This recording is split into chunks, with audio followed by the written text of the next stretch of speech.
Good afternoon, ladies and gentlemen, and welcome to another game of Shadows of Austin, Changeling the Lost, second edition. Currently, we're opening the scene on Crosshairs, and our illustrious Spring King, if he would like to describe himself and what he has brought with him. Currently, right now, since the Spring King has prepared ahead in advance, has essentially made sure that he will be undisturbed this evening, since this is the day to do the thing where he goes and tries to be a hero. However, that may, hold out. Also, he is probably sitting in the heart of this very abandoned safe house, and with a plan already set in motion, he begins to try and reach out to, I guess, the very spirit of spring. Being that this is the heart of the spring court, he opens himself and, not wanting anything else to slip through, does not appear in his actual fame. Um, he just appears in, for lack of a better word, in the nude. Closest we can get without violating anything or letting anything out of the hedge. For an instant, he is standing there alone inside an empty nightclub. The multi-tiered structure looking ominous, foreboding, and to a degree lonely, considering it's normally filled with the life and the sound of multiple people, crowds expressing their emotions to the fullest and reaching out and capturing their desires. When he looks to the left and looks back, he's no longer standing in an empty nightclub, but rather on an empty stage. Darkness in all directions, the floor looking like the tiling he's used to, but the ambience is much colder. Slowly, the temperature rises 1 degree at a time until he's in a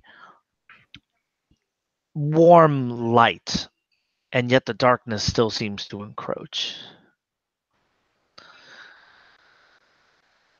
Blinking away some of the harshness from his eyes, he's able to make out a figure walking towards him. Tall, regal, wearing a well-tailored suit. In his right hand, a black cane, topped with gold and vine-like scrollwork. In his left hand, a pocket watch, silver, ticking with his every step. The face is too hard to make out, somehow obscured by the mix of darkness and light. He stands there for a moment before allowing the pocket watch to be put away, setting it into his front left breast pocket. He stands there, putting the cane in front of himself, waiting. Um, Looking at this majestic feature, being that he is all alone here, he will begin beseeching. I I know that you have given me more than a fair share of a boon, and I know that you have delivered your fair share of blessing in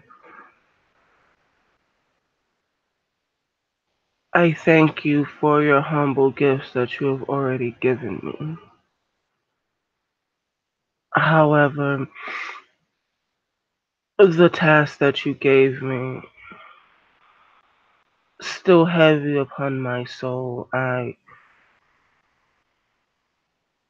had to give of myself in order to ensure that everyone else in this kingdom would have their springtime, would be able to fight on for a valiant fight, to be able to protect what they hold dear. So I find myself again walking into, willingly this time, into the gates of hell once more. And I ask that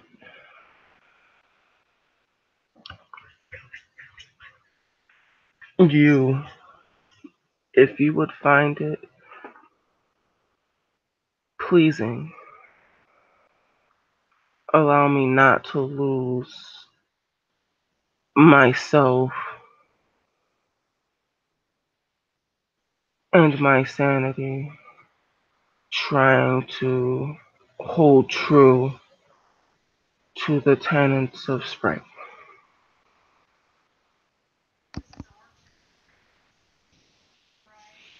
Sanity?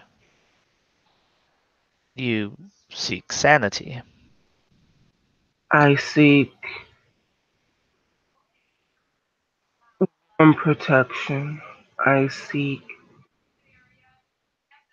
if you would, You demand more of the seasons. I You would, feel our gifts are not enough. I don't demand, because it is something I don't have a right to. You found yourself in trouble. You've put yourself into a position. I have. Mr. Charlemagne, we are more than happy to accommodate. We have granted you a crown, a mantle, powers beyond the comprehension of those you face. Yet nothing in that vast largesse will save you.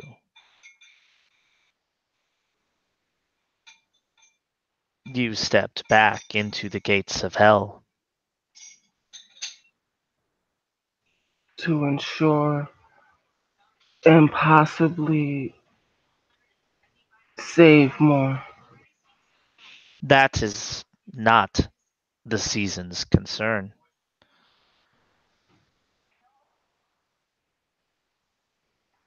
Yes, I know. But still, I ask.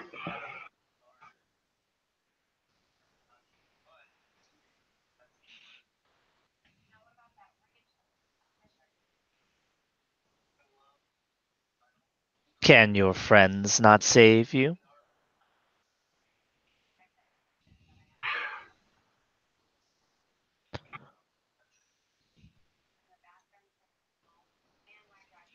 They could, if they so chose to.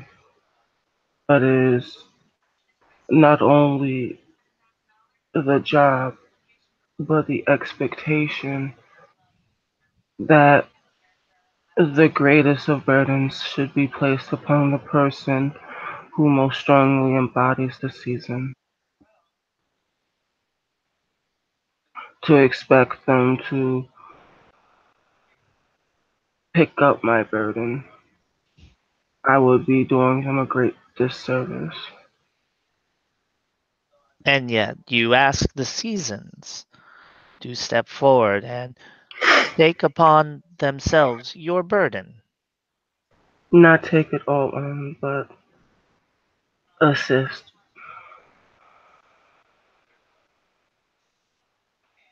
We are entertaining this conversation because we have selected you as king. Were we remiss in this decision? No,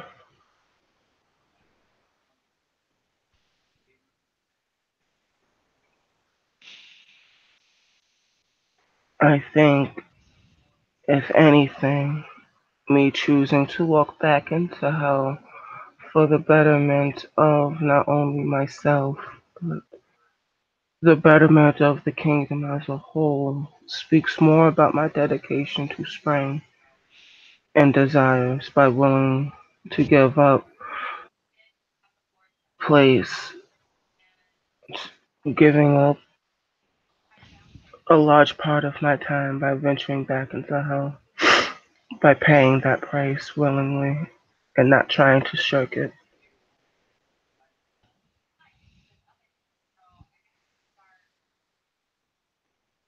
We have entertained this conversation for long enough. Understood? You have the desire for more power.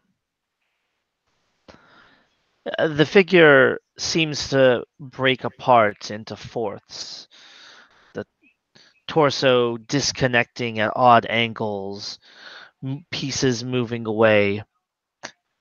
And in a flash, there's but a young woman standing there with garlands in her hair, chestnut eyes, the smell of loamy soil.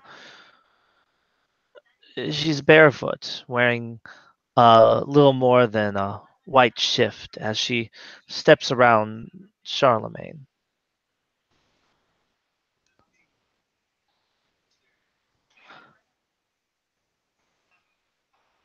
I'm willing to give in to your desires, grant you the power that you seek,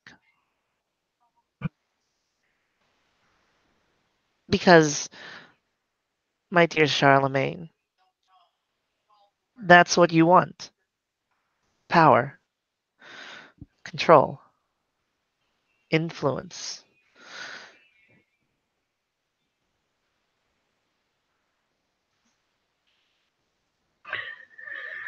Are You you know, willing to pay the price not knowing what it is? what price would I have to pay? Are you willing to pay a price without knowing what it is? I've paid the price, an unknown price already, but would I be so bold as to ask for what I would be giving up in exchange? Your reputation.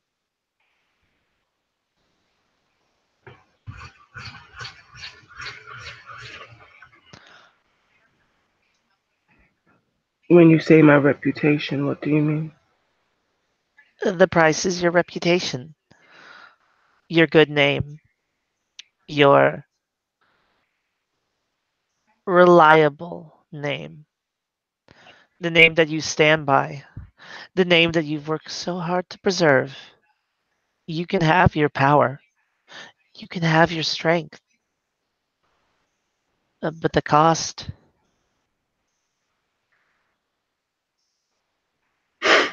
is going to come in respect.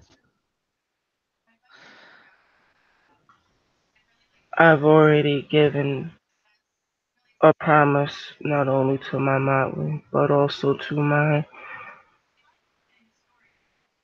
also to, also to Mel that I wouldn't gamble with something with myself like that. But you already are. You accepted a chance to go back to Arcadia. One day is all that you're required, but you accepted. You're already taking a gamble with yourself. You're already gambling your life. But to gamble furthermore would be a disservice to them and what I've promised. I would be an oath breaker to them.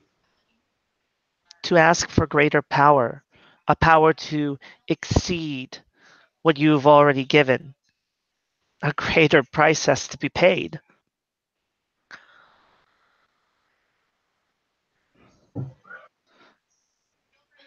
Charlemagne, she says, placing a hand upon his.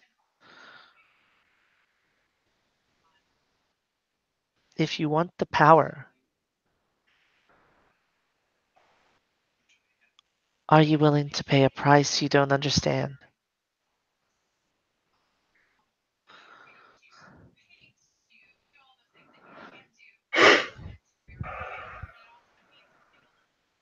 Because that's the only cost there is left when you've already paid that price for power.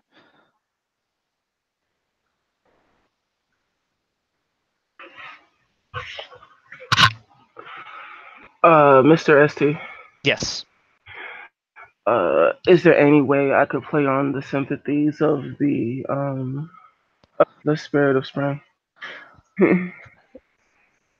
It is a force of nature. By definition, it has no doors. If you have an idea, I am Mhm. more than willing to entertain it. But you are speaking with something that is neither human nor, ironically, Fey, which is why the Fey can't understand it.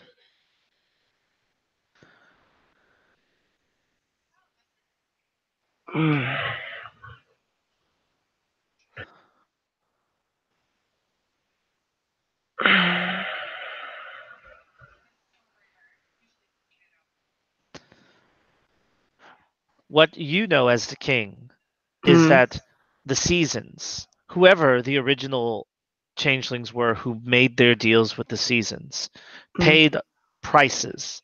Whatever those prices were, no one knows. Whatever trials or tribulations they had to go through were are just lost to history. One of those greatest mysteries. The prices that they paid the were high, however. Mhm. Whatever they were,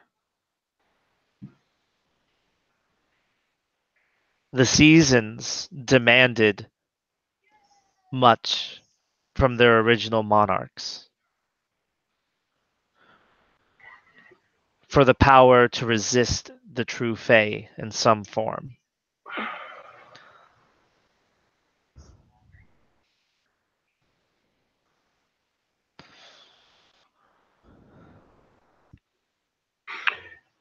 Then what if I was to give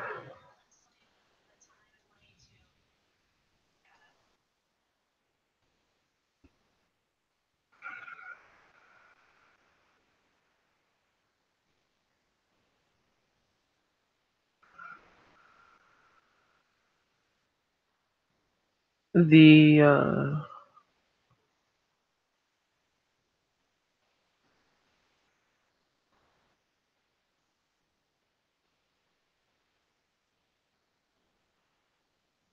mm,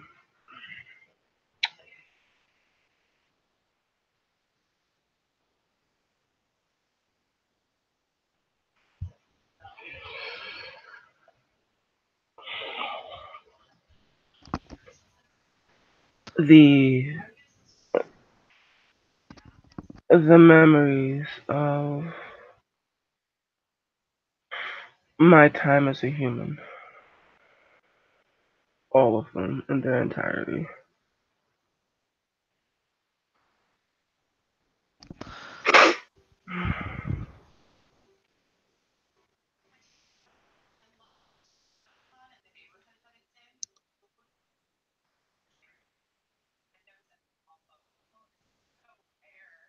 You want to just give up your memories.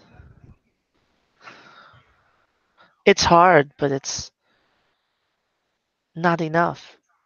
You're asking for greater power still. You're asking for something that transcends a true Fae. You don't want a chance to make it through, my dear Charlemagne. All you want is control. You want the power to guarantee success. I can give that to you.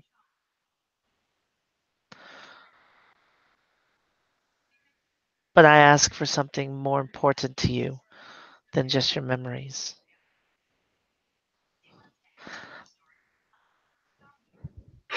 What I'm saying is that I can't gamble away with somebody else's memories.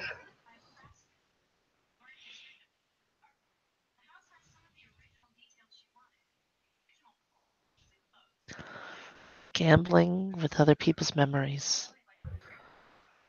Your reputation is not something from someone's memory.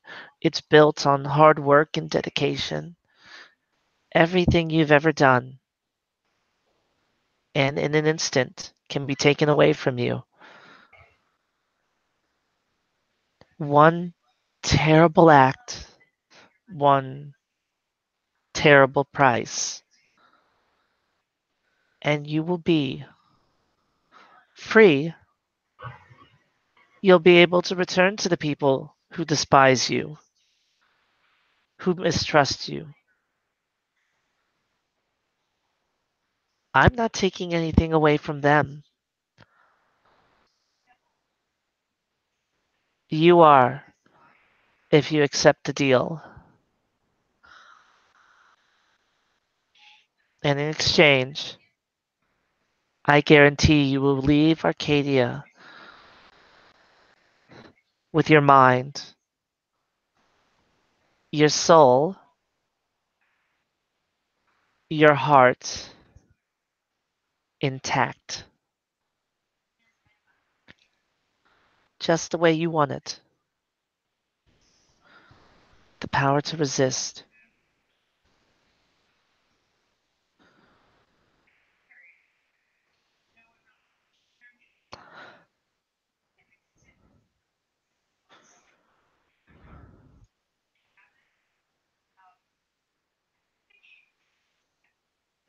I'll give you what you desire, what you want most.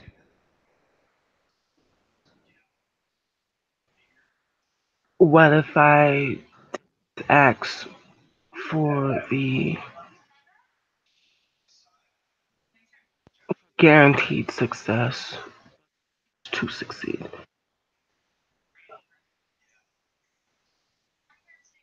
To succeed at what? To succeed at least have a fighting chance to escape Arcadia one last time. You're only giving up a day. You've already guaranteed you're going to return. You've given up all your power in that deal to renege.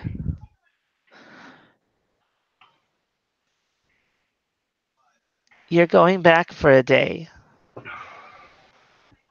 You are going to escape, but you're not worried about whether or not you're going to have the ability to escape. You want to know that you can escape. Escape the pleasures, and then you're not going to make the decision to stay. I'm giving you that power.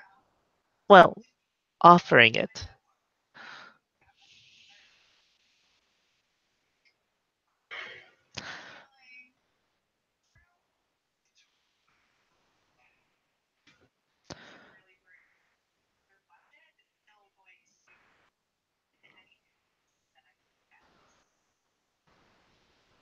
You're asking for a fighting chance. We've already given you a fighting chance. Your precious bargain protects your entire court. Nay, the freehold. You have your chance, But you don't want chances. You want guarantees. You want victory. Charlemagne, aptly named, a king, nigh undefeatable, who stands above the rest, honored, remembered. But you can't be both. You can be king, or you can be loved. You can be remembered fondly, or you can be known forever.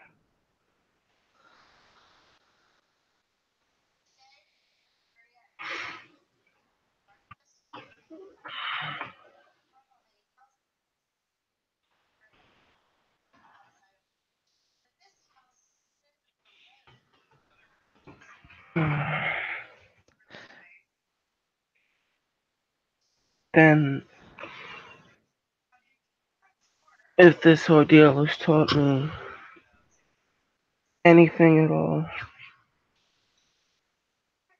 is to is to trust in my friends. To me, to take that control, I will be no better than a true fan. I can't do that.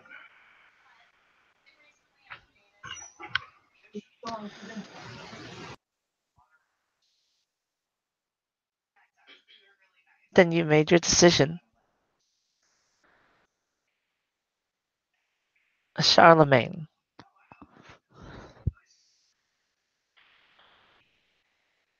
what you want are friends. And that's something I can't give you, she says, taking a step backwards into the darkness.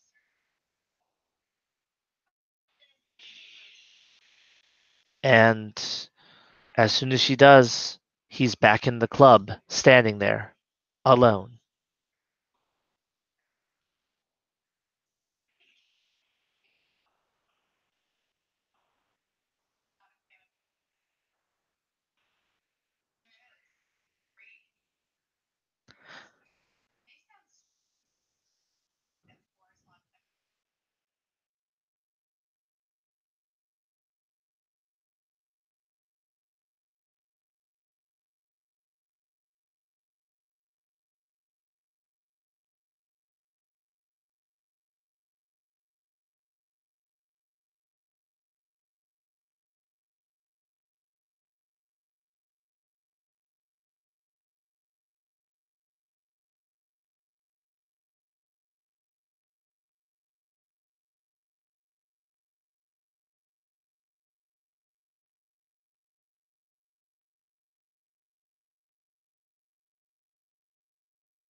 I'm back. I'm sorry.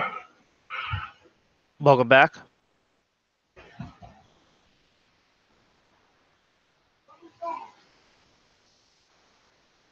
All right. I didn't hear the last thing you said. Can you repeat it? Oh, she uh smiled at you and said, "So, Charlemagne, what you want has changed." If this ordeal has taught me anything, is that I have to be able to embrace it. Well, what you want is friends, and that's something I can't give you. And with that, she takes a step backwards into the darkness. Mhm. And as soon as she does, he's once Mhm. again standing alone in the club. Uh, And so he stands there. Thank you, players, for playing. Thank you, watchers, for watching. Have a good afternoon.